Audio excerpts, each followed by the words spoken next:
very autistic. Yeah.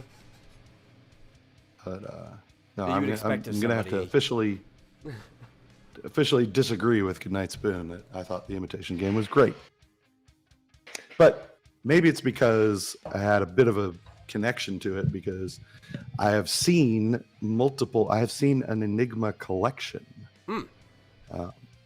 in the home and touched them in the home of a former Apple executive in San Francisco. What was his name? I'll have to look it up. But yeah, the first time I went to the Game Developer Conference, I met an executive at Apple, and I was invited personally, along with one other person from my company, to his home to see his Enigma collection. Mm. Which I wouldn't be surprised somebody with Apple would have something like that, because it's kind of the part of the foundation of modern computing comes from that. Yeah, pretty cool. He also had like first edition Sherlock Holmes book. Mm. Sounds like a cool collection. So the guy is interesting. Name? The gay subplot had no bearing on the story.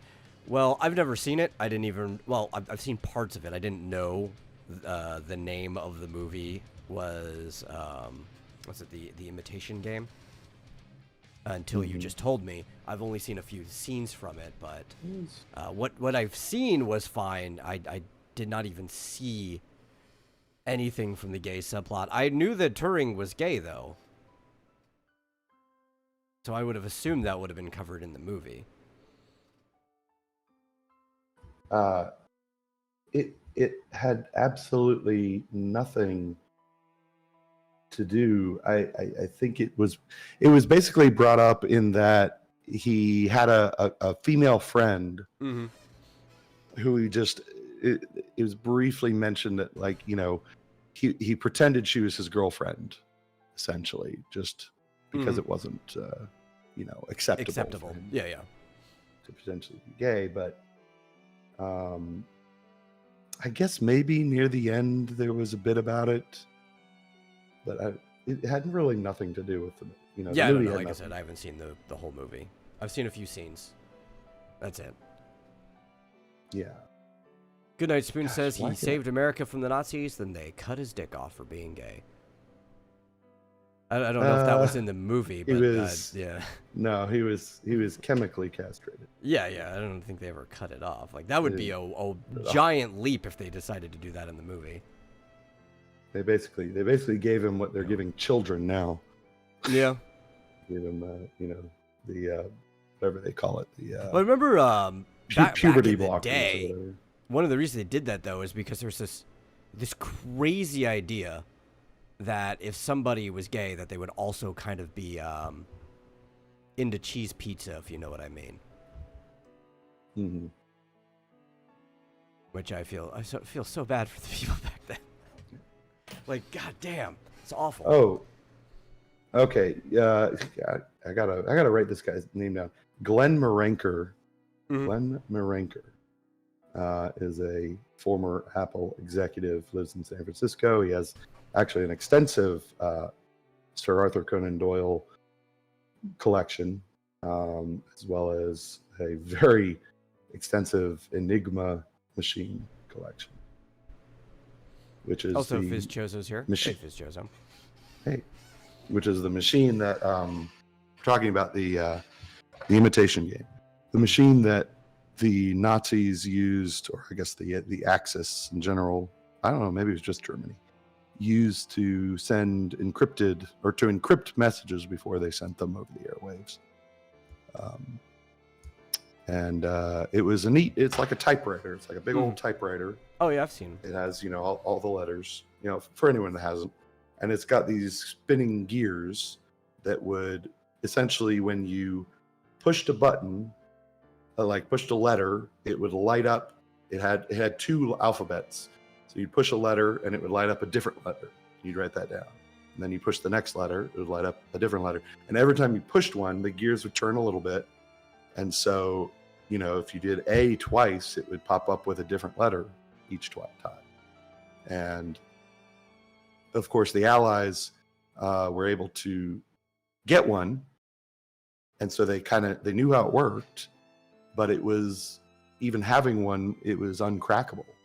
Yeah. It was unbreakable because you would have to know what the settings were, how many turns for each push, and what the first setting was when you first started. And it was impossible. It would take 1,000,000 years for a human being to figure out the exact setting. So Alan Turing came up with an idea to build a mechanical computer that would turn all these gears. It was gigantic and could theoretically break this thing. But the problem, again, was even with the computer, it brought it down from 1,000,000 years to maybe, who knows, a few weeks or something to break a code. But that was too they had to break them within like an hour, or it was useless because it needed to know what the next orders were. So they figured out, they finally, and the movie kind of dramatizes it, but they figured out if they could guess a certain phrase, if they knew a certain phrase in every message, then they could sort of narrow down the choices. And of course, what the phrase was that they guessed, at least in the movie. I don't know if this is what they really came up with, but every missive had the words Heil Hitler. Oh, yeah. Well, I mean, at the end. So, I would not be surprised if in real life that was the thing that eventually gave them away, just given how fervor they were. Yeah. So they're like, wait a minute. So if we can find that phrase in the message, we can guess, okay, then it's got to be one of these 100 or 1,000 settings rather than 1,000,000. Which it can work, yeah.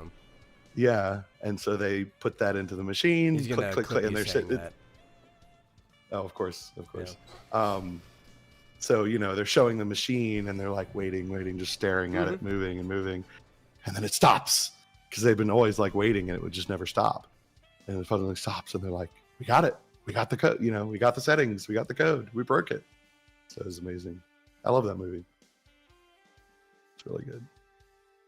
It's not what we were going to talk about today, but Goodnight Spoon brought it up, so I'll probably watch the whole thing sometime. I think one of the things that maybe even stopped me from ever watching this, I had no idea what the name of the movie was. I was like, my dad was watching it in the living room, and I happened to see a few scenes or something.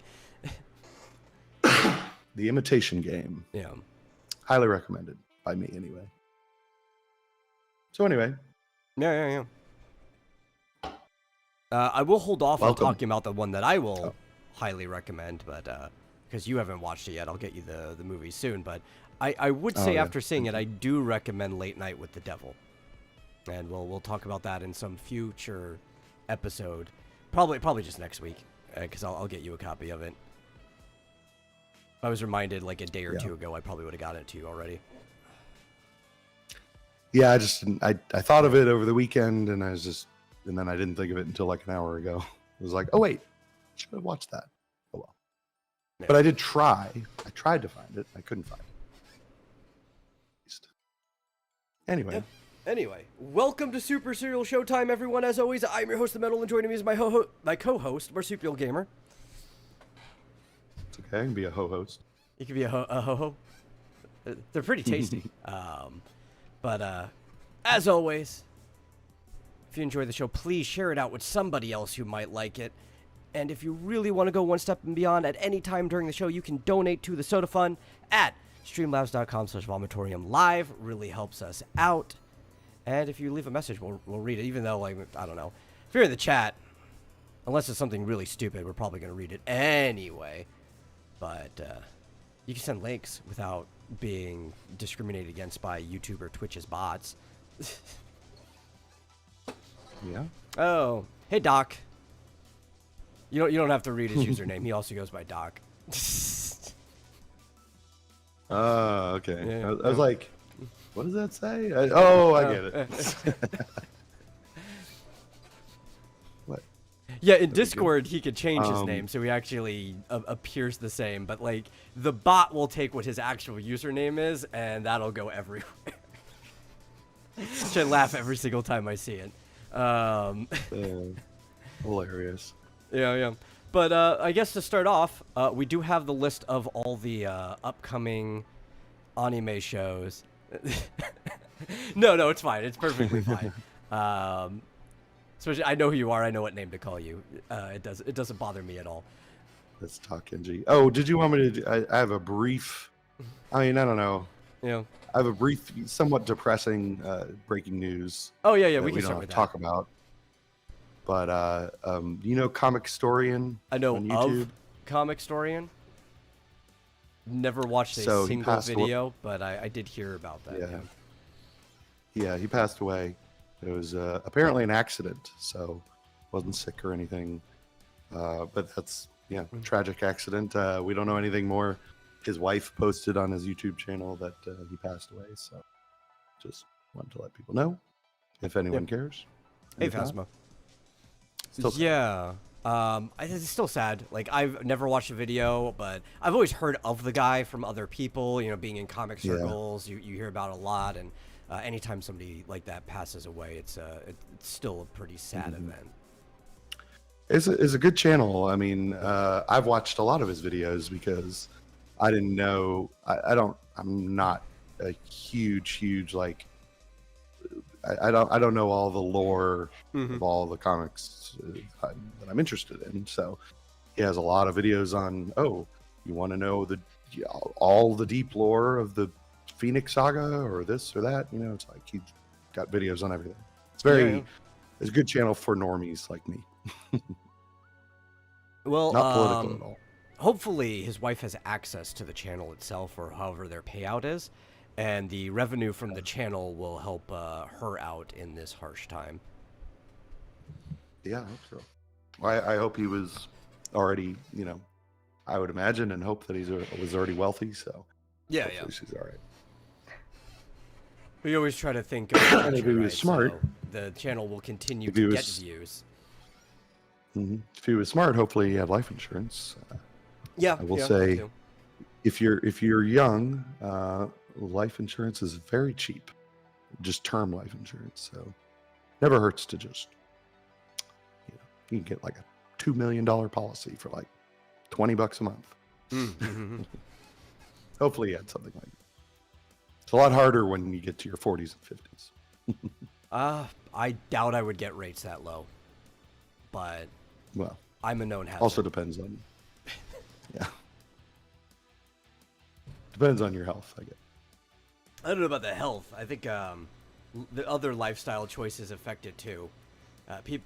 Especially like people who are known to fight for fun tend to get higher premiums on stuff like that. I don't think they ask you about that though. Well, they don't have to, because fighting for fun also includes money, so it's on my tax records. I don't know. I've had higher premiums on health insurance and stuff like that too. I would assume it would also apply for life. Huh. Yeah. Interesting. Yeah. Well, I have a friend who's in his early 50s who unfortunately had a heart attack 4 or 5 years ago, 3 or 4 years, a while ago. He's fine. Everything's fine, but he can't for the life of him get health insurance life insurance at a reasonable rate. So I'm like, well, damn, that sucks. Yeah. Anyway, weird subject. Health problems can be one of them, and also career choices and stuff like that. Like people with more hazardous careers also have a higher premium. Like I know, like race car drivers have a higher premium on life insurance, even if they're not making the big bucks, just because it's a dangerous job. Yeah. Yeah, well, I mean, hopefully, if you're a race car driver, well, you're probably not rich, actually. No. Unless you're in the top 1/10 of 1%. Yeah, if you're like a team lead in the top of it, then you're probably rich, but I mean, that's probably because you have partial ownership of the team. Yeah. Did you see Camelot is driving the Timcast car for the rest of the season?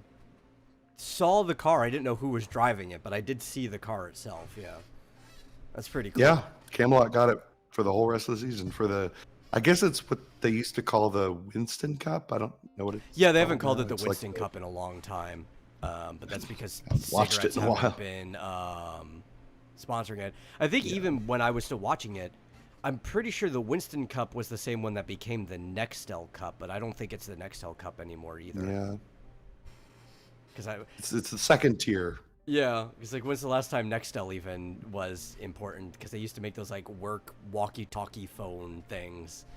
Yeah. What is the top tier? Because it used to be I don't know. it was for a while. It was the Sprint Cup, right? Which was perfect. But then Sprint got bought out by T-Mobile. Is it the Yeah, I T-Mobile don't know. Cup? I have no clue. I haven't watched racing in like a decade, so I couldn't even tell you. I just remember back in the day, aside from being local, going to the Texas Motor Speedway, my favorite race to watch was always the Coca-Cola 500. And then, you know, I'd watch some other random stuff on their circuits, but those were like the ones I really liked to watch. And of course, Yeah. anytime you're I at like- Daytona Beach, I like watching the Daytona 500. Like, that's a good one. Yeah. I like the road races because they don't just turn left. Road races are always more fun, but there's only like a few tracks that are road races. Yeah. It's only a couple each season. And that's why we The got to ones that watch put things European in. racing, because almost all European racing is road races. Yeah. Yeah. See, Daytona's kind of stupid and boring because you just put your foot on the ground and just go. Like There have been some really good With ones, the, though. And it's the same reason why I like being here at TMS. yeah, Because both of them have such a long straightaway. Like, TMS has that one straightaway that's like, I think it's like a I think mile. it's like it's like a mile straight out of like the whole thing. And you can go so fast on that. And that's Yeah. where most of the collisions happen right before the turn on the off of that straightaway.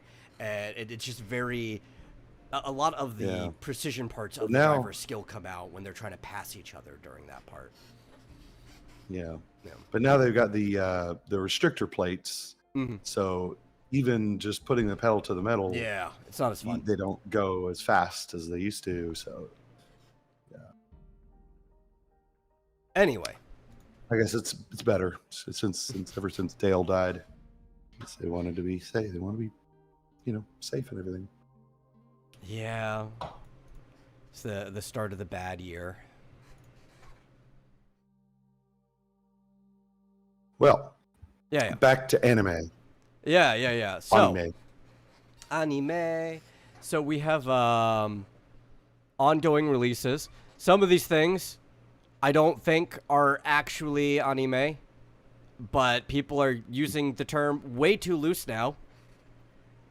If it's not made in Japan, I don't consider it. Right? Well, okay, not even just that, because there's a lot of stuff that are made in Japan. If it's not made in Japan for Japanese audiences, primarily, I don't consider it anime, right? So like on here, where was one of the ones that was bothering me? I think the Castlevania one was on this list, or Masters of the Universe. I'm like, I'm not putting that in the list. Get out of here. Arcane, also not one. None of that stuff. So we're going to skip anything that's like that. That doesn't count. So this is a comprehensive list. We're going to end up skipping winter and spring, but at the start we do have some things that are just supposed to have happened in this year. That's not a hot take. Castlevania is not anime. I mean, I guess the hot take would be They had if one you- anime episode.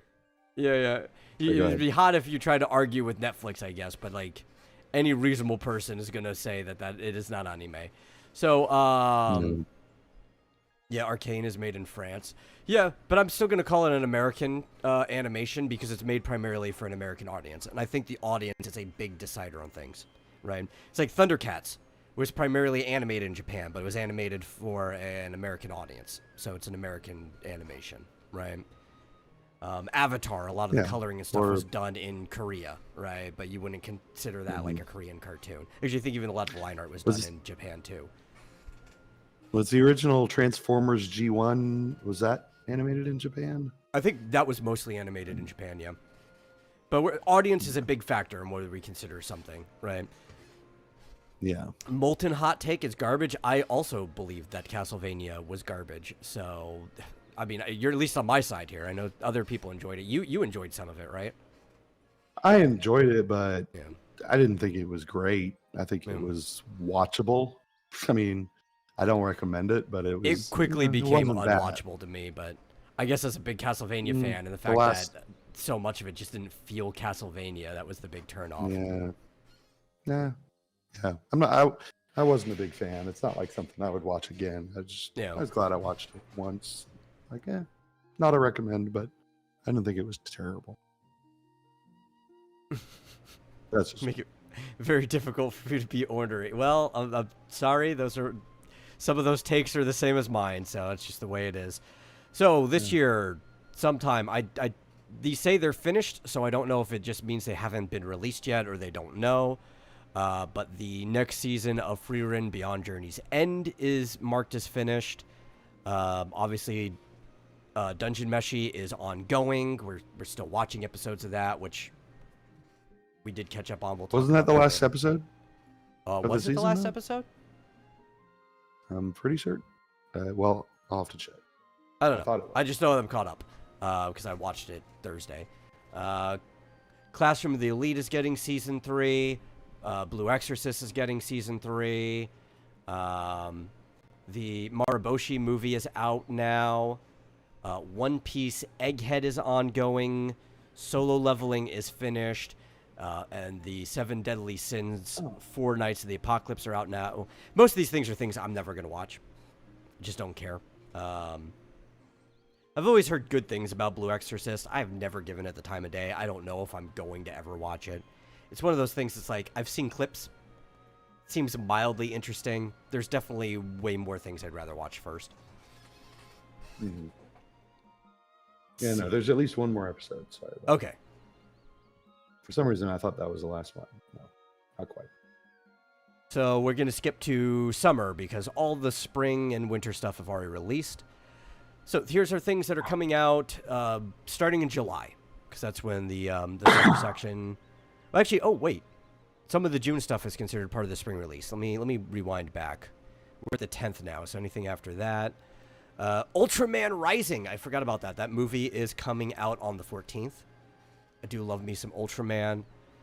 Look Back is a movie. I haven't heard anything about that. A lot of these animated movies in Japan are usually pretty good, though, so I'll go look into that.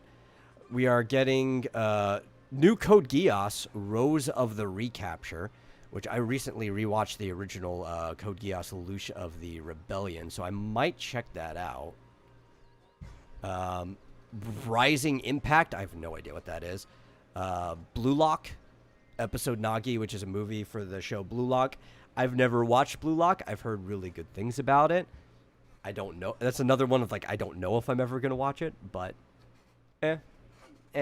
people seem to enjoy it.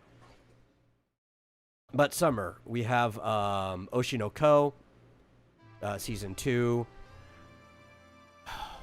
Suicide Squad Isekai, which I'm definitely not going to watch unless from somebody that I trust watches it and says it's really good. But I do not give a shit about Suicide Squad at all.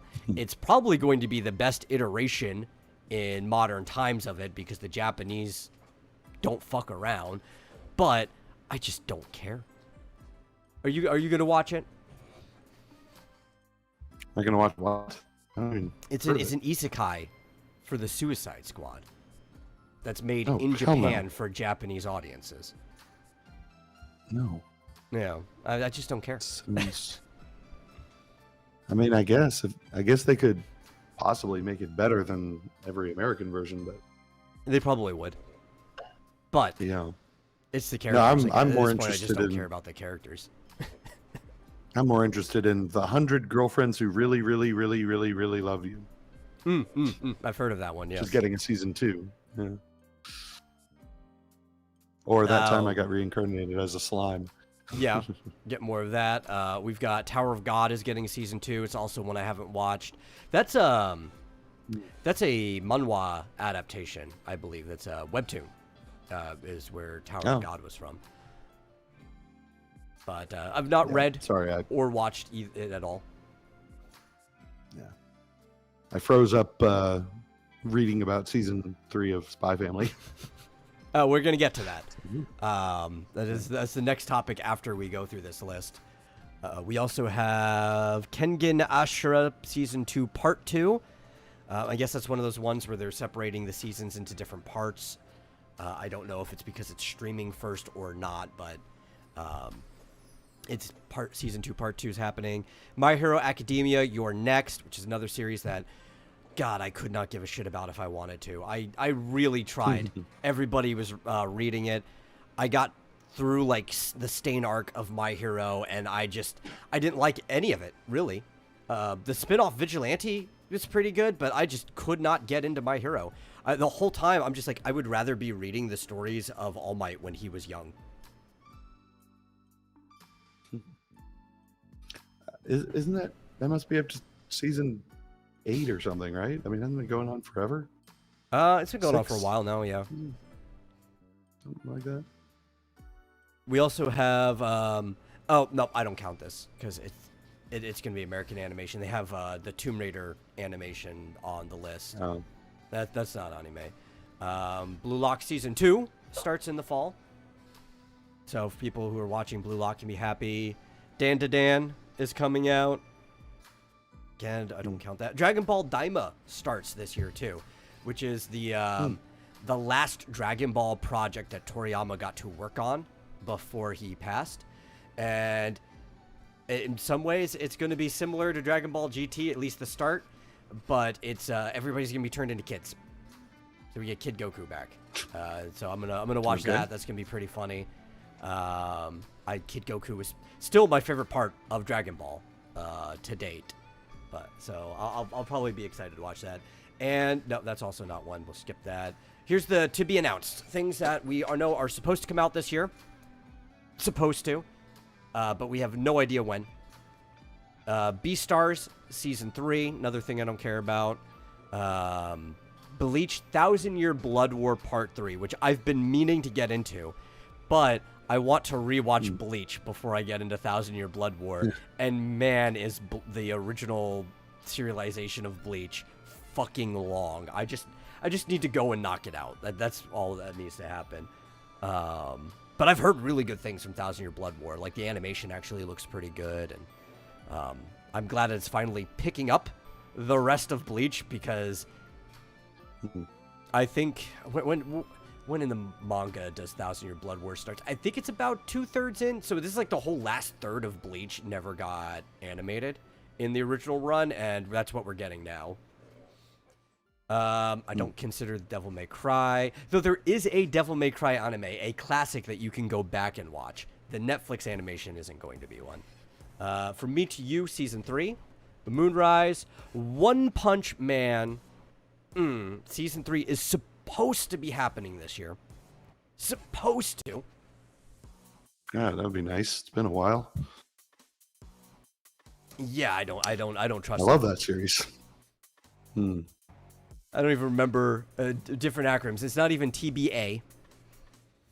It's TBC, and I forget what the C stands for. But we have no idea when it's coming out, if it's even coming out this year. I don't know. To be crunchy-rolled? Yeah. To be concluded? I'm like, no, there's definitely way more after this, so it can't be that. Be continued? Maybe it's to continued. I don't really know. I guess. To be confirmed. Thank you, Good Night Spoon. That makes the most sense. I've never heard somebody use that before, but that makes 100% sense. Just say to be confirmed. Is it that hard to type out? Overlord, The Sacred Kingdom is supposed to come out this year. I never cared for Overlord. Overlord is like 100% the exact type of isekai that Fizz Chozo always complains about, and I completely agree on that one. I don't even remember if it's actually an isekai, but it hits all of the points. I just remember I tried watching like 5 episodes of it, and I just could not get into it.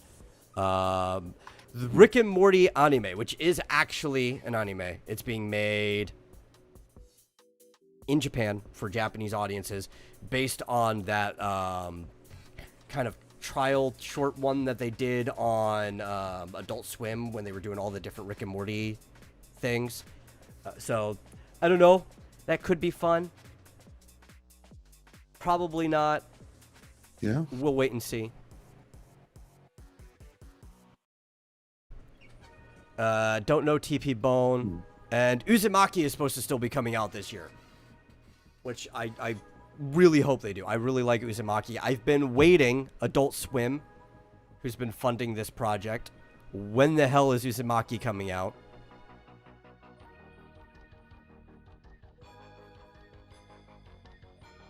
I don't know. What's that about? It's Junji Ito. So it's a horror. And Uzumaki means spiral. So it's basically about this town that is kind of cursed. I don't want to explain why it's cursed because it spoils the mystery of the story. But it was originally, like many manga, it was serialized in a magazine and it came out month by month. But it I don't know, it kind of best read in the novelized form. Like if you get you can get a hardcover of it. It's a beautiful hardcover book. And it's kind of almost like an anthology. Like there is a major story, there are main characters, but every so often it has chapters that just jump over to other characters that are happening in the series. And it's very absurdist horror. It's cosmic horror in the way that like Lovecraft's works are. So there's a lot of funny stuff in it too. Like there's people turning into snails at one point, or there's these two girls get into a fight with their hair that's growing really long and turning into spirals in the middle of town, or people who are whipping up tornadoes and riding the tornadoes and like sweeping other people up in town and stuff. There's just very absurdist things, and they have to deal with this like curse it's everything that's just spiraling out of control.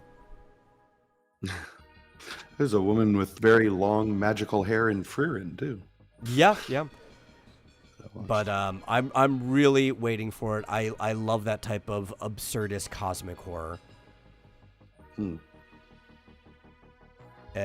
cool. I don't know. They told us, I think 3 years ago now, that they were making a adaptation of Uzumaki, and it just has not happened. Oh, Goodnight Spoon has a whole description of all of these, right? TBA is coming. TBC it's probably going to happen if the money makes sense. And TBD is stop asking. What state is Metroid Prime 4 in? Definitely in TBD. Yeah. Did you know if you compliment a woman's hair, they'll cut it off? No, I did not know that. No. I've never had that experience. Keep telling Peach she'd look really cute in like a pixie cut, like Tinkerbell. Then maybe you should just tell her that it'd look cuter if it was longer. Maybe she will get the pixie cut. Finally. Yeah. Yeah, maybe. I'll have to try that. Yeah. Just grow it down to the ground. Grow it down to your feet. But that's all the announcements for this year, as far as we know. You know what's definitely not getting another season? What? Not that anyone was expecting one, but Neon Genesis Evangelion. Why would that get another season ever? I mean, it almost did, but instead they decided movies were the option for shutting the fans up because they didn't like the original ending. Yeah, and then they decided to go bankrupt. Many years later. Yeah. But yeah. In case the studio. What was it called? Gainax finally shut down, which is fine because nobody who made those great works at Gainax worked there anymore. Like I'm trying to remember. Was it Kara is the name of it? The actual like creator of a lot of these things, like the guy who made Fooly Cooly and stuff, he went and made his own studio. A lot of the other people ended up in Studio Trigger as well, which is why there's a lot of crossover and bleed from Gainax to Trigger. So it's like they've kind of just been a company sitting on license and merchandise for a while anyway. Yeah. Nobody's really gonna miss them, And I heard, or was it Kana? It might be Kana is the name of the studio. And it's some two-syllable word like that. The guy who helped make a lot of that stuff has been in the process of getting his new studio a lot of the old licenses so that you could get continuations of things that aren't bad. Kara. Because it was Kara. Okay, I was right the first time. Khara. So, like, God, he could make an actual continuation of Fooly Cooly that's not shit, because they did 2 of them, and every single person has complained about the continuation of Fooly Cooly. Which, I mean, they're adaptations, but it's how you choose to adapt it. But yeah, no, I would love to see the guy who actually worked on most of that stuff be the one to continue him if he decides to go back to any of that. Yeah, well, the last thing the studio did was in 2015, so they haven't done anything in 9 years. Yeah. So they've just been making merchandise and sitting on licenses. Yeah, and if it all gets to go to, the IP gets to go to other people that can do something with it, that would be great. Yeah. But I was reading about their sordid past. Apparently, after Evangelion was such a big success, their accountant hatched this scheme where they were paying like ridiculous amounts of money to like these other animation studios that helped them, but then taking back like 90% of it because they actually only needed to pay them 10% of what they ostensibly were. And they take the money back, the other 90% back, and putting them like actually taking it as cash and putting it in safe deposit boxes to avoid taxes. And they ended up, I calculated. Yeah. So like they ended up hiding $10 million worth. This was in 1997 or 1987. No, I don't know. Yeah. In the 90s, I guess. Yeah. Hiding $10 million. I've heard all kinds of crazy stories about Gainax, many of which I don't even know are true. But the problem is with the ones that you do know are true, the other stories could be apocryphal, but you believe them, right? Because, I mean, that's kind of what apocryphal means. It's something that you'd expect to actually have happened. Yeah. Well, this was proven in court because they ended up having to pay like $3 million in back taxes for it. But I thought that was a funny story. Yeah. It's a good idea because, you pay other companies, that's a business expense you don't have to pay taxes on it. If you take the money back, you do. Yeah, that's true. Goodnight Spoon says, you don't know the can of worms you're opening up, Ruby is dead. If you have your way, it won't stay dead. You're talking about like creators getting access to their old things and getting to continue them. The thing is, like, I don't give a shit if they continue Ruby. I never really liked it in the first place, but there are plenty of people who like it. So like, I don't, as long as they make money, I don't care. That's their own thing. I'm not going to watch it. Things I don't like can exist. Didn't they just make a Ruby Justice League crossover movie? It was a little bit ago. But the thing is, like, Warner Brothers owns it, so if they even want the people who worked on it to work on it, they could just bring them all in as private contractors to the studio, like you do with most movies and stuff. Most movies and stuff are made. The actors, directors, and stuff are private contracts. Maybe they might have like crew members that are permanently part of the studio, but they typically most people who work on any set is a private contractor for that production. Can you see my chats? I can, in fact, see your chats, Chozo. I think last one I saw was Junji Ito stories aren't scary, just laughable. That was the last one. Yeah, well, one, horror subjective. I don't find almost anything scary. I still enjoy horror. In fact, I don't even think horror necessarily needs to be scary to still be horror. It's all about the themes and what happens in them. And I can't remember. I was probably 8 the last time a movie actually scared me. Right? Or a series. I read Lovecraft all the time. I don't find any of his stuff scary. but I find it very interesting. So that does. Yeah, I still watch horror stuff. What was this? So there was not really a meme, but there was a scene from an anime. Maybe you probably won't.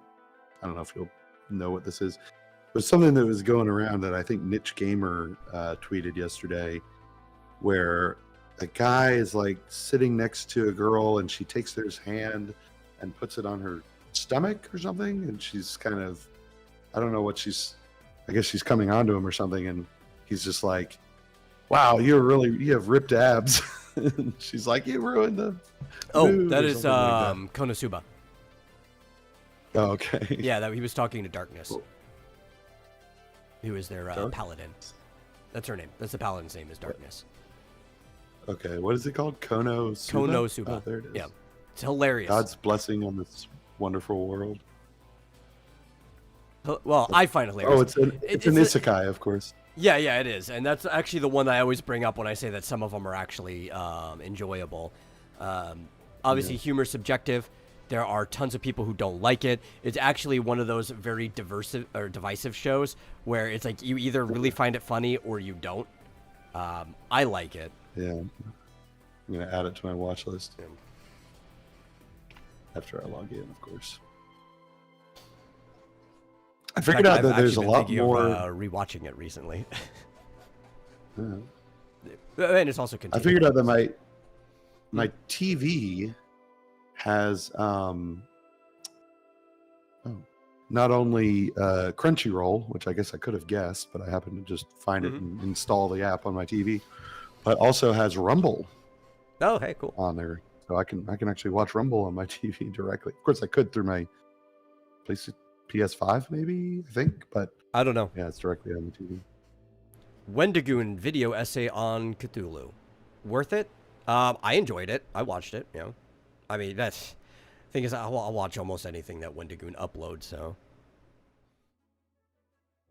all right, I have it in my watch list. Cool. So, getting back around to thing that you were excited for. Are you, in fact, excited for Spy Family Season 3? Yeah, definitely. Yeah. I didn't like the last episode of the second season. I'm trying to remember what happened in the last episode of the second season. It was a filler episode, really. It was a little vignette where Bond is trying to prove Bond is worried that the family is finding him useless.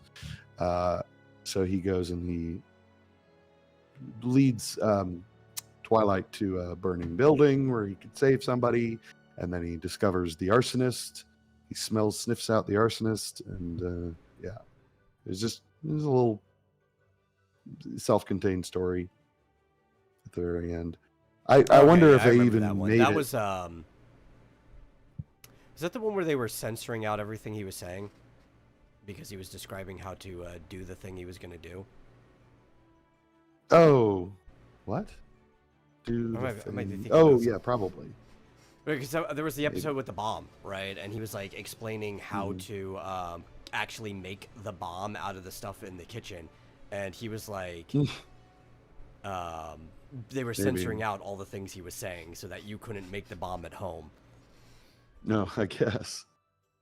Well, so I don't even know if that was meant to be like the last one of the season. They just kind of stuck it on the end, but the real end of the season was, most of the season was the cruise, right? Yeah. They go on that cruise. That was a great arc, I thought. It was a lot of episodes. Oh, I know. That's when the bomb happened. Was on the cruise. Yeah. The last one was the one with yeah. You described. I'm remembering now. I'm remembering it. Yeah. I was confusing two things together for a second because it's been a while since I watched it. Yeah. No, it was just Bond dragging Twilight around town, solving crimes. It was just kind of a stupid filler episode. Yeah, I'm remembering like actually seeing the burning building in my head and everything. Yeah, and they find the arsonist and tie him up, and they can't even take credit for it because he's supposed to be a psychiatrist or something. But it was a sweet episode. But really, the season ended after they did the cruise, Yor protected her person she was supposed to protect. Mm-hmm. She's having some doubts as to whether she wants to even be an assassin anymore. And Twilight, disarmed a bunch of bombs on the ship, and then they go on a vacation, which was cute. And then what's her name? Anya comes back, and she has to. She of course she can't tell the truth because she can't tell about all the spies because she knew what was going on, but she does embellish because everyone else. She goes to this prestigious, rich private school, and everyone else had wonderful vacations where they, Vischoso says that he finds it hypocritical to censor how to make a bomb when people are allowed to own guns. And if you think it's okay to own guns, explosives shouldn't be far behind. Well, personally, I think people should be allowed to own things like cannons and hand grenades. But I think it was censored in the Japanese version too, which, no, you're actually not allowed to own guns in Japan. So if that is your belief there, I don't think they're being hypocritical. It's hard. They could always add in dialogue because the censored part would be in the original audio, and they have to replace that anyway. But they probably just decided to keep it censored when they were dubbing it. It's a kids show. If you want to, you can go to the library and get the Anarchist Cookbook if you want to. Oh, it's not the point of the show. It's to teach you how to bake a bomb.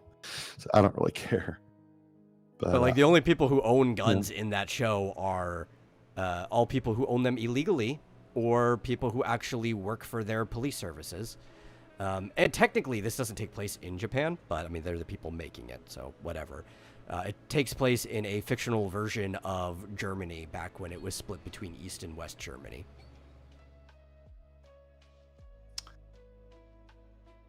But yeah, I don't remember. It's been a little while because I know Yor was having sort of a existential crisis. Did she want to continue to be an assassin or become a full-time mom? I guess, but yeah, there's also the thing of like the whole reason she's doing the wife mom thing is to be a cover-up. Right. So if she stops being an assassin, then she wouldn't have like an excuse to still be it. Even though she doesn't, the others don't know that. So from their perspective, she's just doing a job for them by being in that role. I don't know. She's like way too far into her own head. Yeah. It's kind of sad. I wish they would, I don't know what's going to happen what's happened in the manga, but it's kind of one of those things where it's like, but they're such a cute couple. They should just be together. Problem with those shows like that, it's like, well, but if they ever did just sort of, admit their feelings to each other, that would sort of be the end of the show, right? Yeah, well, from what I know, the actual manga is kind of pushing it that direction. Mm-hmm. So it probably will eventually get there. But I would think it would have to draw it out. Yeah, you have to draw it out. Yeah, because if you spring that too early, the show would have to go in a completely different direction, or they just have to be like that's because part of the tension. The tension is part of the humor and part of the it's like the one that I've been showing people. One of my favorites, Ranma 1/2. They can't actually get married, right? They go, if you read the manga, they go all the way to the end of the manga. The show doesn't catch up to the end of the manga ever, sadly. But they go all the way to the end, and they have a wedding at the end, but then the wedding is crashed by all of the other people that tried to get with them over the time. And they're like, whatever, we're going to finish high school. We'll get married later. And that's how it ends. Just them running off with a little note at the bottom. Like, yeah, they will eventually get married. But until then, they're just going to stay affianced. And I don't know that Yor and Lloyd actually got married legally. I think they do. I think they went to the courthouse. And they just filed for a marriage. Yeah. It didn't show that in the anime.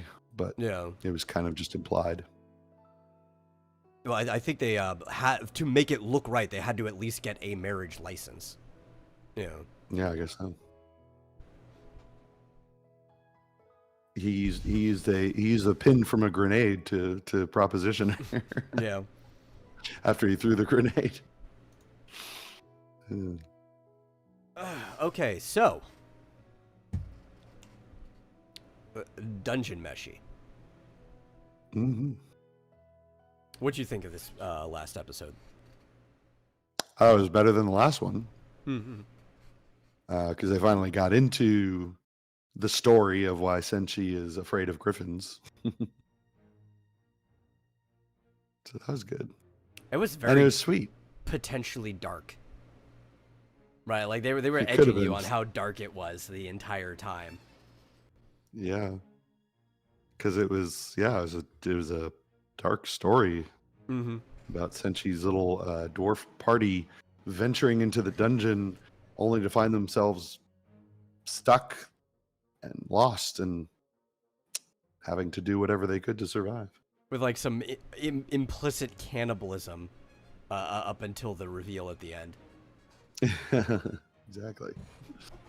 It was like, yeah, doing whatever they had to do. And of course, Senshi was sort of a kid at the time, so it was like one of their party wanted to protect him, and the other one was like, well, he's not doing anything for us. He's kind of a waste. Why do we even keep him alive? Yeah. So I guess to frame what happened, in the previous episode, a griffin took Senshi, and he kind of like froze up and all that stuff, and they rescued him. But they needed to try to figure out, like, why was he so afraid of the griffin? And also, they just need to learn about this guy's past, because apparently he's been in this dungeon for 10 years, but they only discovered it 7 years ago. So he goes into his past, and it turns out that he was part of a... Oh, hey, Dylan. It turns out that he was part of this group of dwarves that broke into the dungeon. And they were trying to get, like, rare things, valuables that they could use. I'm trying to get him on screen. There we go. And they started going through some hardships, and the entire time that they were trapped in this labyrinth of a dungeon, they kept getting attacked over and over and over again. And for some reason, the thing that kept attacking them that they thought was a griffin kept leaving their horse untouched.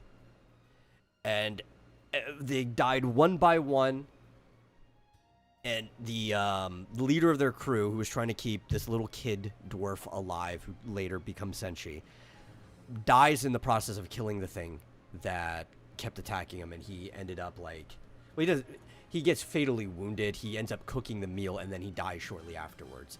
But he eats it, and Senshi doesn't know if it was actually a griffin that he ate, or if it was one of their other comrades. Because from his perspective, it seemed like the two of them got into a fight, and only one of them came back, and his helmet had bludgeoning damage in it that, like, a griffin wouldn't do. They have sharp talons, right?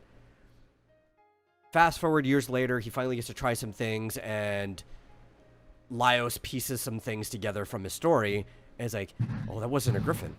It was a hippogriff, which is why the horse wasn't touched the whole time. It was in heat, and the back end of a hippogriff is a horse, so it wanted to fuck the horse in their party, and that's why they kept getting attacked. And the bludgeoning damage comes from the back horse foot. Yeah. Right. The hippogriff might have been in heat. Yeah. And if you don't know the difference, of course, it could be pretty easy to mistake a hippogriff and a griffin for each other, because their front ends look exactly the same. They have, like, this lion-like eagle. What is that noise? Sorry, am I making noise? Is this volume Yeah. better? Am I still making noise? Yeah, it sounds like someone's playing the drums behind you. Every so often. Very loud. It's probably his AirTag or something. Don't know what that is. There it is. There it is. But yeah, so like the front end of a griffin and hippogriff are almost identical. Well, he left. Sorry. Oh, he could have stuck. I wasn't bothering me. Could have just muted. Yeah, but but the back end is a horse, and that ended up causing the damage. And now I don't remember, did they eat find something that tasted like hippogriff at the end, and it was, like, reassuring, or were they still on a hunt to go find one? No. Oh, you didn't. No, I saw it, remember but what happened. Okay, so I watched all of Freerin to catch up in between now and then. Okay. Thank you. I appreciate that. All right. So here's what happened. So they ate. So I've So I was thinking about Dillard, and I wasn't listening to it. So where did you end? They ate the griffin. Yeah, then he came to the conclusion And that it was a hippogriff, but I can't remember if they actually using the little mimic things, the fungus, that they actually tasted a hippogriff or not. I forget if that happened. Right. So they figured out that not only Elias figured out that not only was the thing that had killed his companions a hippogriff instead of a griffin, because can't remember exactly. He basically figured out that this thing that they were fighting, because of the way it was attacking them, was also a hippogriff and not a griffin, even though it looked very much like a griffin. Yeah. So what he figured out was that these special mushrooms that they had just discovered were called changelings, or they were related changelings. Yeah, because I remember what happened after that. Yeah. So they were called changelings, and that any creature that came near them or smelled or that got infected by them would change into something similar. So he figured out that the griffin was actually a hippogriff, and he took the griffin meat and put it back into the fairy ring of the mushrooms. Yeah, the changeling and it circle, changed it back. Yeah, it changed it back into hippogriff meat. And so then they cooked that, and Senshi tasted it and discovered that it was exactly the same taste. Okay, that was like the before. one part of the whole episode I could not remember as if that actually happened, because I remember immediately afterwards they have a horrible night where they feel like they're sick, but it turns out that they didn't actually get food poisoning or whatever. They woke up as different races because they had crossed the changeling circle, and they're all pretty much the same. It's the same group dynamic. They're all just like each other's races now, right? So like Laios became a dwarf, Marcel became a half-foot, Chilchuck became a tall man, and Senshi became an elf. And now they're trying to go deeper into the dungeon because they don't know how to find their way back to the changeling circle to even attempt to try to change back that way. And right now their hope is to basically find the lion at the bottom. Maybe the lion can fix them. At least that was the last thing they said. Maybe they could find something else in between now and then. But that's like their big goal, is the lion, who's super powerful and trapped at the bottom, might be able to fix what's going on there. Yeah, but it's so funny. They're asleep and they wake up, and Senshi opens up his sleeping bag. Itsu became a kobold, so she went from a cat to a dog. Yeah. The only one is like beautiful elf man who has like roses appear around him because he's so beautiful. So bizarre. The voice actor even changed how he does the voice because of that too. Yeah, and of course, they're all having problems because what's her name? Marcel can't use very much magic because she's much smaller. And gets mono poisoning very quickly. Yeah, I guess that affected her that way. And Laios is stronger, but he doesn't have very much stamina. He gets tired very quickly. And he gets very hungry. Doesn't have his senses, so he can't really react to things in the way that he used to. And he's also bigger, so he's a target. So he actually has to fight now. Yeah. And he was like, "Oh, I'll just hide over here." Kind of just became gargoyles come right after him. Yeah. There's been many memes of Senshi. Pretty Senshi. I thought it was a girl at first. I was like, "Woo!" With facial hair, like feminine. Well, then, Well, no, because at first it like showed him from behind, and he's like bare back, and it starts to turn around, and I was like, and then it's like, oh, yes, pretty bearded Senshi. It was weird, very strange. Very, very strange. But I like this one a lot better than the last one. The last one just was kind of, I don't know. It seemed short, but this one seemed longer. I think it's just perception. But yeah, then I thought it felt I like think it was it felt like short a cliffhanger at the end because it was like two halves, right? So it feels like you're watching two short episodes instead of like one longer one. But yeah, it did leave us on a cliff. Yeah, so I thought this was the last episode of the season because it was like they kind of like, what do we do now, kind of a thing, cliffhanger. But apparently, there's one more episode, so we'll see. Yeah, and that's apparently Griffin and Hippogriff taste very different. Apparently, well, they said the two halves taste different from each other, so I'm assuming the part that actually tastes different that he ate the first time was probably the horse half, the part that a griffin doesn't have. Yeah. The top half probably tastes identical. Yeah, or a griffin is what, eagle and a lion? Yeah, it's an eagle, and lion, and a which even the front half is still almost lion-like. It has the eagle talons. Its body is shaped weird, right? And then the hippogriff is an eagle and a horse. Yeah. Gross. Horse meat. Yeah. I thought it was fun. I feel bad because I feel like I was just joking around about the noise, but still are glad. Apparently he got the Nintendo. I'm assuming that means the Switch, or was he looking for an older Nintendo or something? I don't know. I might be out of the loop. When did we talk about that? I don't know.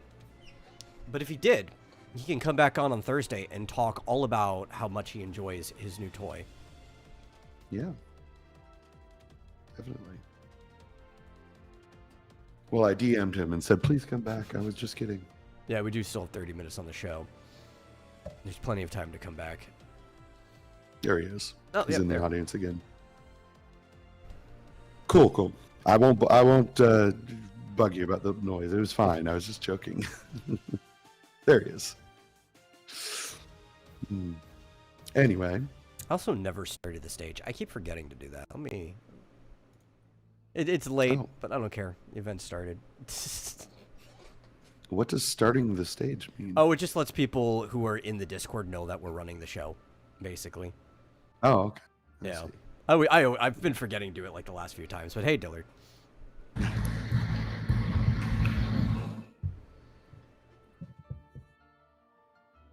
Sounds great. Hey. No, it's fine. What else do we have to talk about? Well, did you want to talk about Freerun? We could, but there were a few. I do have a couple like things that were announced. We could get that out of the way first. Cool. So apparently, I missed the original announcement for this, but there is a teaser trailer. Wallace and Gromit has another film coming out. It's been a while for one of those. It's called Vengeance Most Foul. So for all the Wallace and Gromit fans out there, that's pretty exciting news. I love the fact that, as far as I know, because I've seen some behind the scenes, they're still made the way that they've always been made, like with the actual clay and everything. It's not like they're using CG to emulate it. So I always appreciate stop motion and claymation and stuff like that.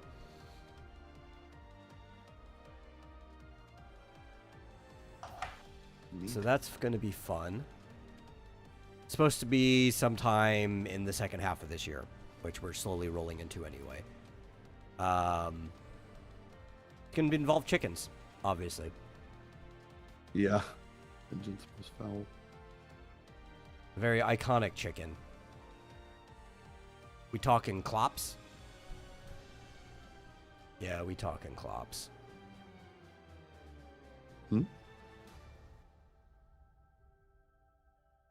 But we also have...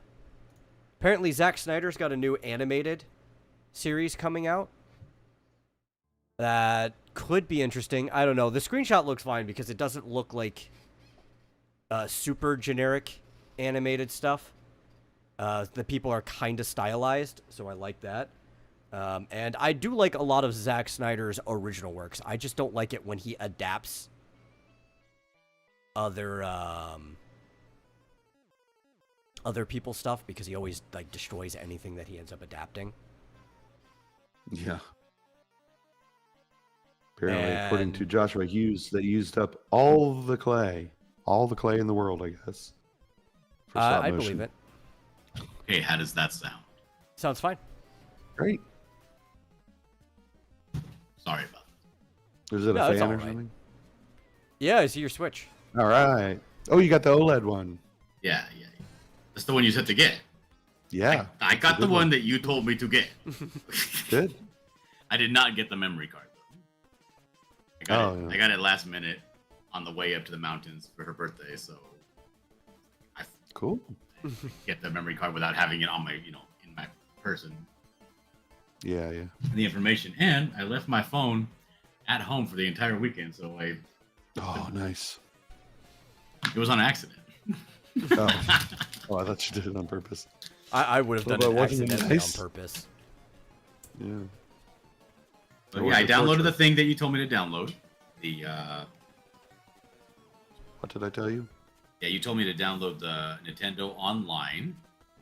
Good. Yeah. So I downloaded those two, which is the Nintendo and the Super Nintendo. Oh, yeah. Come with Now I it free. remember. So now we can play the... And she loves it. She is in love.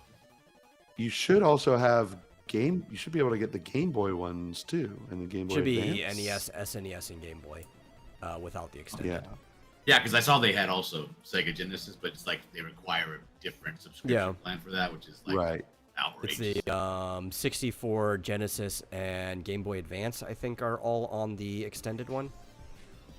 Yeah, but you can get the original Game Boy, Yeah. which, by the way, not the right show for this, but they just Yeah. added 5 Mega Man games for Game Boy. Oh, we'll talk about that Into on that one. Thursday. Yeah, so should download it. Oh, I'm too far away from the Wi-Fi out here. Never mind. Yeah. See, Fischosa says But nobody's yeah, it's going to really watch fun. that I love show it. because Zack Snyder fans think cartoons are for babies. I'm sure a lot of them do. I mean, that is a common thing, but I feel in general that that's still So, like- more of something that it's like Hollywood execs and producers and stuff think about. Like the older generation. I think that stigma, at least for the audience, has slowly been eroding away, especially with the popularity of anime. What is Zack Snyder So adapting? yeah, he's got a new series coming out called Twilight of the Gods. It's an animated series that stars a actually fairly attractive woman in the stylized form. You'd expect that actually they'd make her ugly, but I don't know. Zack Snyder actually likes beautiful women, believe it or not. That's kind of a through line in all of his productions. And named Sigrid, and her story is that she was kind of they say king and queen situation of a small Viking village. I'm going to refer to them as like a chieftain because the size of the village that would be more appropriate, right? But they were going to get married, and she's like part giant, like she's a descendant of giants, half human, half giant situation. And her wedding gets ruined, and now she finds herself in a situation where she has to like go and kill a god. And she forms like a misfit band of people to help her on that mission. It's going to be a classic revenge story. It seems like the type of story that Snyder is used to writing. The only make or break is I actually have to see it animated. So I need to see an actual teaser. All we have are screenshots on Netflix tweet. So illustration looks fine. I think it's stylized. The colors actually pop. It doesn't look too dreary. But a show can be very well illustrated, but mediocrely animated. Castlevania being an example where the illustrations are great, but the animation is actually kind of lame in a lot of places where it actually counts. So we'll see. I'll have to wait until I actually get to see it fully animated. I'm sure they'll probably drop a teaser trailer soon. They like to drip this stuff out. Mm-hmm. But yeah, I'll watch it. Probably, maybe. I don't know. Like I said, I've enjoyed Snyder's stuff. I'll go back and rewatch Sucker Punch a lot. I find that movie really fun. I would think that people who might be interested in this, they may not be Snyder fans, but they probably wouldn't. They're probably not going to be like, we're going to advertise this only to Snyder fans. Like, yeah. I think they're going to watch it because of anime. Who cares who the director is? Or well, one thing I like is that they're not, at least from what I've seen, trying to sell it as anime. And probably part of that is Zack Snyder. They're just calling it an animated series. Which already gives me a bit more respect for it. I just think there's too much emphasis on the producer or the director or the this or the that. Oh, Snyder is this way, and you know, this creator is that way, and it's like, well, let's just look at the work itself, and who cares if it's a Snyder thing? It's just because creators have like a history of how they like to do things, right? Like storytelling, direction, and stuff like that. So sometimes you might find there's going to be explosions. Yeah, right. Or I don't know. It's Christopher Nolan. He's going to try to obscure things that actually it doesn't make sense to the plot to obscure it, but you'll find out eventually. They have like their voice that shines through. Some people on average may not like somebody's voice, and then they might find what they'll consider a gem from them.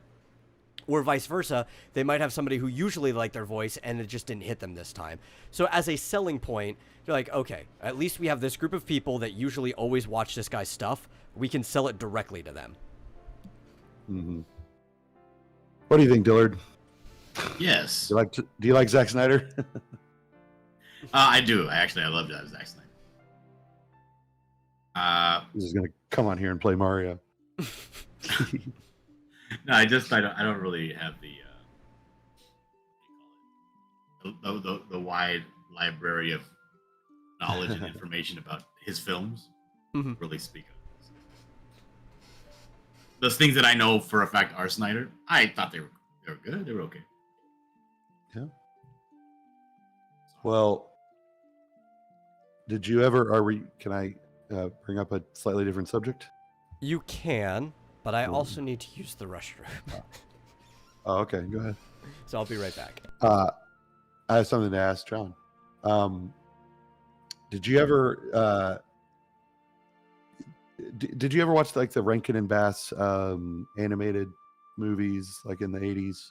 I did. I did not enjoy them though. Those are like for reals. I did not. I was like, no, I hate this. Like the Lord of the Rings stuff or The Hobbit. Did you ever see The Last Unicorn? No. That was another rank. Well, then this is going to be meaningless to you, but the Last Unicorn is coming out on 4K UHD Blu-ray on August 20th. If anyone else is a fan of The Last Unicorn. And if not, then screw you. Just kidding. Is the Last Unicorn? Is that? It's not a. Is that a girl property? A girl property. I mean, I guess. I haven't seen it in so long. I don't really remember what the plot was. I'm trying to recall without actually looking it up. What it was. I mean, there was like there was some fighting of demons and things like that, I believe. Maybe Metal remembers better. Okay, what's going on? Did you ever see The Last Unicorn? Yeah, but like forever ago. Long time ago. Yeah. Well, you can see it again on 4K Blu-ray in a couple months. Oh, whoopee. Now, why do you say whoopee? Is it because you remember it as being bad? No. I remember it being good. I don't get the whole hype of the whole 4K Blu-ray shit. That's actually the whoopee. Oh, it depends on if you... I mean, Blu-ray period, sure, but like, I don't know. especially like I think I saw it on TV, right? When I saw it, so I think I actually, even the last time I saw it, I still had a square TV. So there's some things just like I kind of like that experience sometimes, even though I'm sure that the movie would be way better actually seeing in the big screen. If I want to see it in the highest resolution possible, I'm gonna wait until some theater does like a rerun of it. I'm looking at pictures of it right now, and I have no memory of it. Yeah. Well, it stars Mia Farrow. Apparently, the unicorn turns into a woman, and I guess she's being pursued as, you know, some sort of prize or something. Yeah, being it was the last unicorn must be. It's a lot of the same people that worked on the Hobbit. Right. It's Rankin and Bass. Yeah, so the big news is that this is now available to watch in 4K on a DVD. That's right. Aren't you excited? What is square? My TV was still square.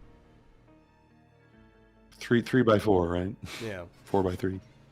Yeah, technically it was never actually a square, but we called them square TVs. I called them Well, are you excited about season 3 of Spy Family, Dillard? No, I'm more. I just actually found out that the current season is now finished and is available to watch Chosen. So I'm Oh, cool. That. The what? Chosen? Yeah, it's a show about like life and times. Oh, you know what I watched the other day was because it just happened to pop up on probably HBO or something. Evil. Have you seen that series, Evil? It's about a criminal investigator and not a priest, but a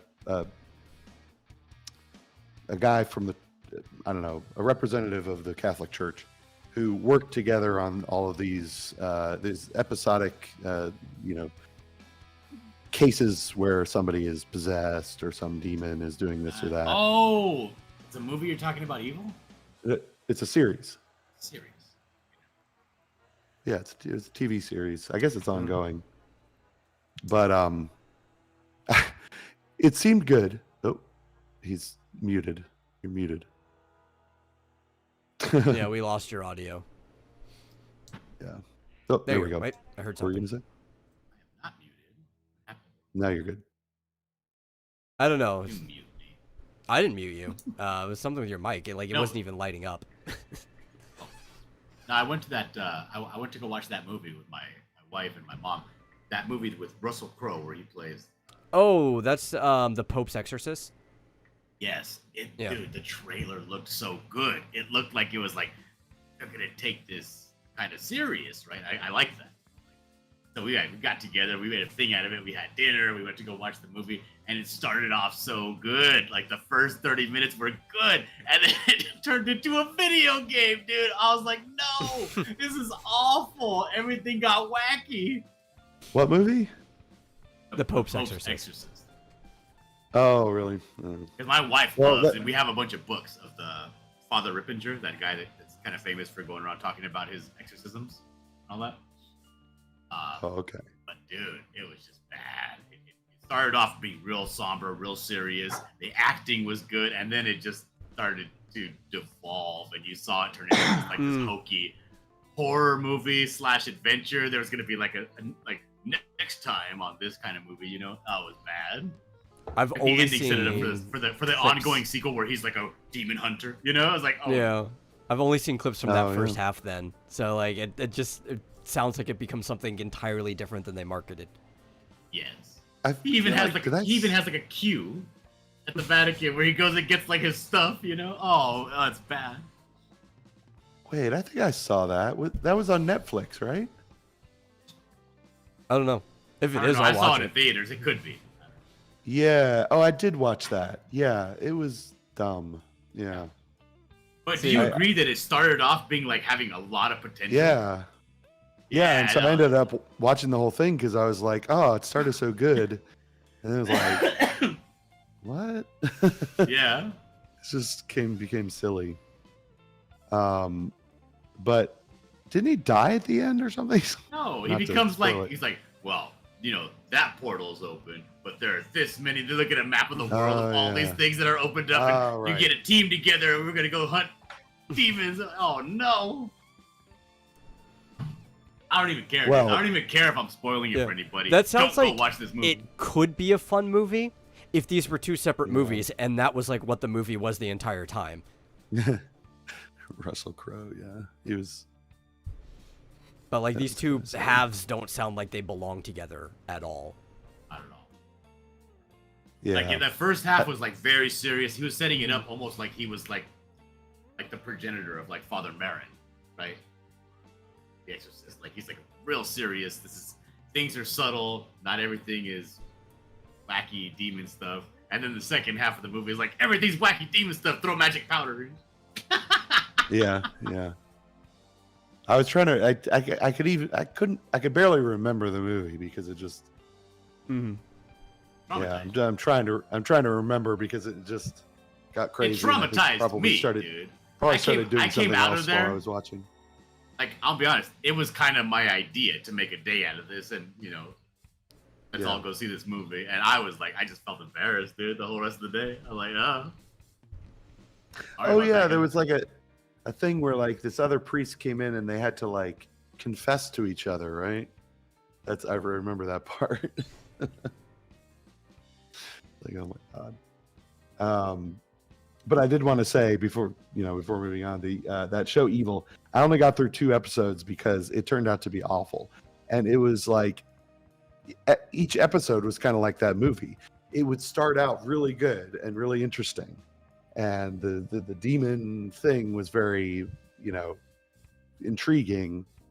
And it would always devolve into a woke preachy narrative where it was like, this all started because of discrimination against this person, just passed up for a promotion because he's black or whatever. It's like, what? It's like, now I'll say this before we move on. I do want to say this: The Chosen, from what I've seen, is an excellent show. Like, I have never seen any kind of like Christian content, I guess you would call it, that's any good. It's all garbage. It's all trash because they always you didn't like want the to Passion of the Christ? I hated it. They always want to put the message, right? They're trying to convert you. Yeah. They want to put the message before the story. And this show, The Chosen, is all fantastic story. But they're able to bring it around and actually punch you with a really good, like almost like a homily lesson at the end. And it's like, ooh, you never see it. They do it so well. It's engaging, and you can actually get to see, like, you watch movies like Ben-Hur or the Ten Commandments, you don't get a sense of how things kind of worked at the time. Yeah. This show does. And they do, I'll admit, they do fill in a bunch of unknowns with speculation, but they do it really well. Really, really well.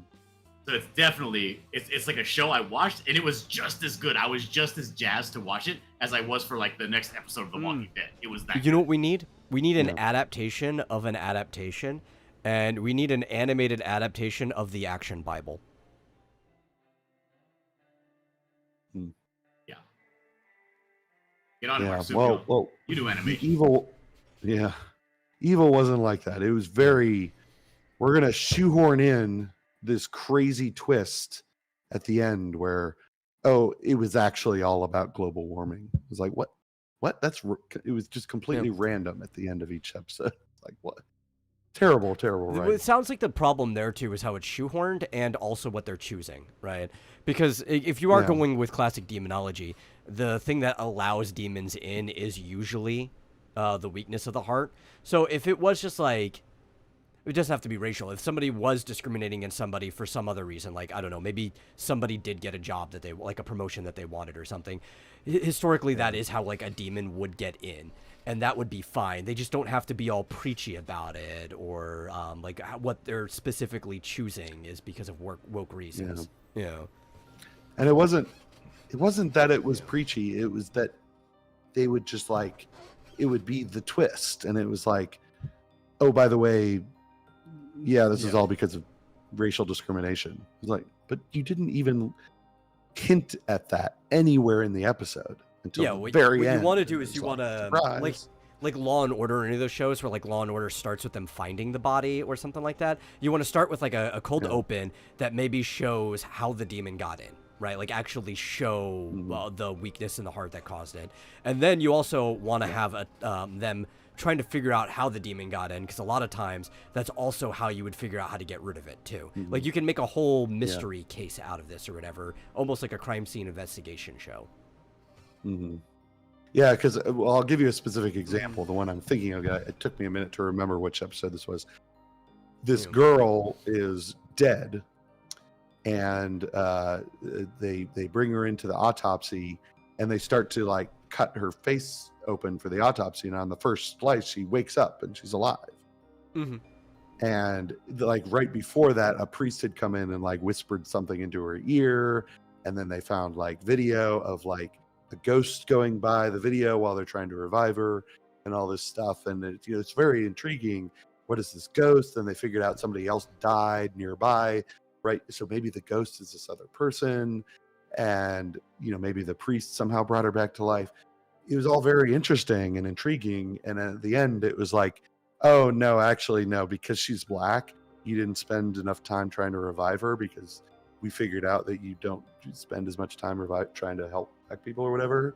And so she just, was just alive, and they didn't realize it or something. It's like, and they started the autopsy, like they didn't realize it that much. And it was like, yeah, it was all just because of racism. That's that's pretty dumb. That's it. Racism. Like what? This is like, and then there was no resolution. So what was the thing in front of the camera? And it's kind of like, oh yeah, well yeah, maybe someone died nearby and that was a ghost, but it had nothing to do with anything. But I want to know about the ghost. So it was like, yeah, so dumb. Whatever. Don't watch it. We had a question from Fizchozo that I thought was interesting, since Dillard brought up the Chosen. And I'm trying to find it. It's like, what is the point of Jesus retellings? If you follow the religion, you already know the story. Now, I find that actually to be a really stupid question. They say there's no stupid questions, but I find that to actually be a really stupid question, because whether you do or you don't, it doesn't matter. All religious traditions going back to time immemorial are built around retelling stories, originally orally, but now we've got all these fancy ways that we can retell stories that it can be more exciting, and it keeps people engaged, and it keeps their fervor for the faith up. But also, in our modern case too, even people who don't follow that faith can enjoy in the story on almost equal terms. Though I do imagine if I lived in ancient days, I probably would be very interested in hearing the tales of other faiths than even the one I practice. But that's just kind of the person I am. Yeah, there is a joke I say, it's like, oh, I want to see my wife. I want to know what happens next. I'm like, spoiler, he dies. But no, well, it is one of those shows where it's like, even though the story, no, this gives you, it doesn't like give you more biblical knowledge, but what it does is it immerses you in this world, which helps you. It gives you a better, like almost like a better understanding. Yeah, the same way that like a good storyteller around a campfire can immerse you in a story. Yeah. Makes you like, dude, and not only that, it's interesting. Like the stories they come up with for this, like yes, the almost like the biblical stories are the framework, the background. You know what I mean? But they have interpersonal stories going on, and it's really good, dude. The way they do it is really good. I didn't even know it was possible. I always thought that just like, religious entertainment would always just be trash. But no, this completely flipped my mind on it. I would like to see more story or like movies and stuff like that, or even series. So you know how they have series like I think there's one literally called The Bible, where they have people acting out as it follows through scripture starting from the beginning, and it's like dramatized scenes. I would like to see more series like that for other faiths through history. Like people always say like, oh, we do Greek mythology too much, or we do Norse mythology too much. It's like, yeah, but we always do like really bastardized versions of them. I would love to watch a series that actually just took like the Poetic Edda and went through it line by line like the Bible does with scriptures. Like that would be really fun. No, and I get what Fishchuz was saying because there's like a lot of people, like for instance, me. I can watch a movie about witchcraft and wizardry, and even and I could have like a hatred for witchcraft and wizardry personally, but I could still watch a movie and be like, that was good, right? But there are some people that can't. Like there are some people that just like hate anything that has to do with any sort of religion, and they can't watch it without being like just sitting there. They watch it like ready to hate at any point, you know, like, or there are even other people that are super into their religion and they're watching for anything that doesn't agree with their sect, right? And they're like, no, I can't watch this because this is wrong, and I'm gonna fill my head with misinformation and yada yada, you know. It's just a good show. Apparently, some people complain that there's some Mormon theology in Chosen. a little bit, I guess. I don't know. So, there's some stuff that's not, you know. And the thing is, every episode is an hour long, right? Or about an hour long. And like for instance, they'll tell the story, and the entirety of the Bible, right? Will tell you this story in about, you know, over the course of the gospel, the first 4 books, in maybe a paragraph or 2, right? But we need some content to fill the rest of the show, you know? Because yes, maybe the Sermon on the Mount is happening right now, or the parable of loaves and fishes, but there's a whole story going with it. They're setting up all of the apostles really well. Like this is the first time I've ever watched anything where I could now, because I've watched it, I could tell the difference in personalities between the apostles, because everything you've ever watched before, it's all just these 12 guys back here. Maybe sometime Peter might get a little bit more screen time, you know? But like every single one of them, they have personality, you can connect with them. Everything seems a lot more realistic and fluid and better. Did you ever see what is it? It's not Angels and Demons is the maybe it was it? No, it was the Da Vinci Code. That's what it was. Yeah. Where they claimed that John was actually a woman. Yeah. They claimed John was Mary Magdalene. It's like, no, that's John. What are you and I'm not out there like protesting, like I can't watch this movie. Like, no, but that was the movie. You know? Yeah, it's fiction. I don't like the Da Vinci Code, not because of any of that stuff, but because I watched it and found it extremely boring. Yeah, Angels and Demons was much better. In fact, it was a better book too. I read that one before watching Da Vinci Code. I thought it was much better. But I never read the books. I hated. It ruined the movie for me. The very ending of the movie where they come in and Edward Norton's on the floor and he's saying Illuminatus, right? I was like, you hack. Yeah. You hack. What are you doing? You ruined the movie. It wasn't Edward Norton. It was. Was it not? Who was it that was going to be the new pope? The guy from Star Wars. I don't remember.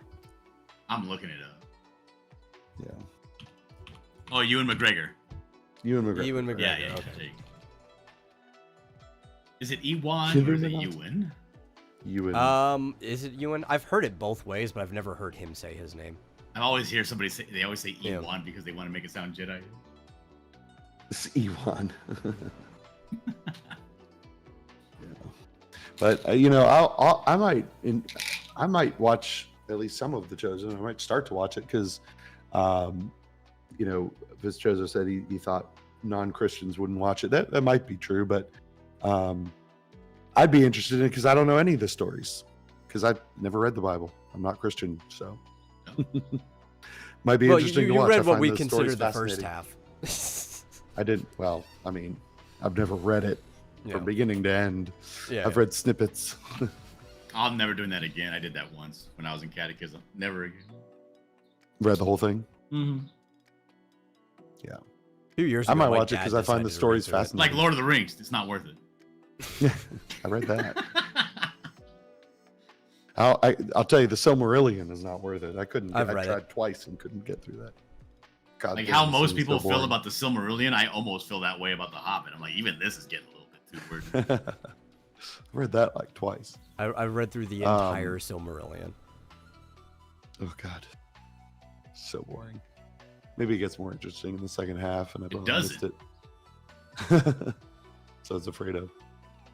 But I was, I saw The Passion of the Christ. It was very bloody and hard to watch, but the Gideons dragged me to it, so I was like, oh, I guess I'm watching this now. I mean, they asked me if I'd like to go see it with them. Yeah, but are you ready for the sequel? Yeah. It's that sounds about as dumb as making a Gandhi 2. Jesus. I mean, This time it's personal. yeah. That's right. No more Mr. Passive Resistance. Mel said he was making a follow up to the Passion of the Christ. It's supposed Is to it be gonna during be like the like time sci-fi, where I have no clue. or fantasy, or I guess it goes into him going to fan hell or fiction. something. I mean, I guess that's you're muted again. Can't hear you.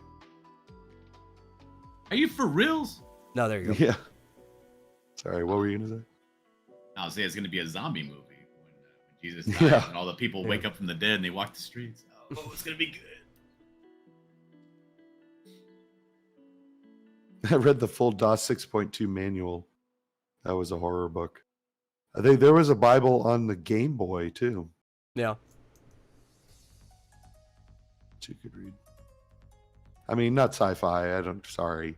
I mean, but if it's gonna go into like hell and is it gonna be CGI? That's what I meant to say. Oh, Sorry. okay, Is it gonna be CGI. CGI?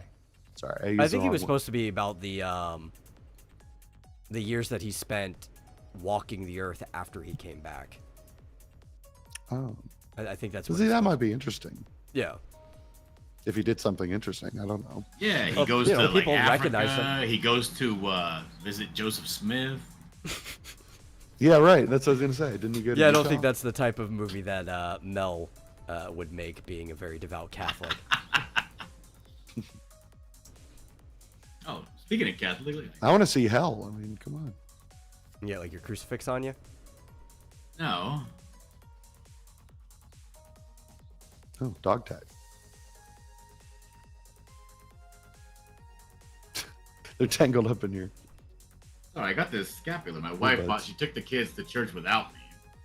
I don't know why. Oh, they, cool. they're selling up front. The little scapulars Mm-hmm. Oh, that you're supposed to wear around your shoulder blades because there's two sides. Uh-huh. They're very awkward to wear. You can never wear them, and they'd be symmetrical. Hmm. But she got me this, and I was like, I put it on. I hadn't put one on since I was little when I was in Catholic school. And dude, it feels like witchcraft. Now I may be a little bit too far gone because I don't like the whole trinkets or Mhm. runes or Like any of that iconography, iconography and that stuff, goes along yeah. with stuff, Mm-hmm. Yeah, I don't know how I feel about it. I got my ring. Is it the One Ring? The One Ring. You nerd. I can't pick it up. Mr. I enjoyed Lord of the Rings book.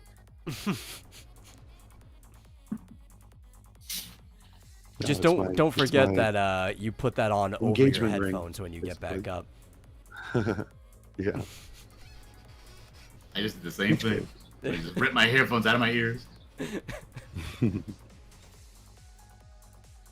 Yeah. But yeah, let me know if you like it, dude. Watch like the first episode of The Chosen. Let me know if you like it. I will. It's got I was so surprised. I was like, wow, that was actually good. I'm sure it's better than Evil. And sorry, Good Night Spoon. I can't share in your pain. I can't watch that show anymore. I think I watched 3 episodes. That was about it. I like that. CGI-fi, a new genre for modern times. That's right. Isn't that all sci-fi now? I loved old like B movies and stuff just because of how cheap the sets were. They didn't have the budget to make like these really high detailed ones. And now it's like even a B sci-fi movie, it's like they'll have cheap CGI. That's it. And it's like, oh man, I prefer the cardboard sets. Bring back the cardboard sets. Yeah, really. Give me something. Oh, I was watching a cheap CGI movie and everything looked great. Like the cinematography and everything didn't look great, but everything looked very polished. Mm-hmm. and then the gunfire and the gunshot started happening in the squibs, right? Like, Yeah. it was just this fountain of fake blood, the CGI, obvious CGI. It was like watching Blade, right? Like when you're watching him fight, what's his name at the end? The blood god. Oh, yeah. Deacon Frost. It's just the blood looks so awful and fake. Oh, it was terrible. No clothes had any blood on them, right? Just blood flying everywhere. Fake blood splatter. So this is by Angel Studios. They're the ones that did the the one about the human trafficking or whatever, right? And it's on Netflix. Cool. It's on Netflix? Cool. Yeah. All right. Yeah, I think the first 2 seasons might be on Netflix, but you got to go to the angelstudios.com to watch it. Oh, there's more. It looks like only the first season is actually. Yeah, they're on. I think they just wrapped season 3. Okay. Because they put it out in theaters first. Like in theaters, you could go watch like the first 2 episodes, I think, and then the next 2, and then the next 2. I think they only do like 8 episodes. But they're nice, chunky, long, hour-long episodes. Yeah. There's only 1 season on Netflix. So, okay. Sounds good.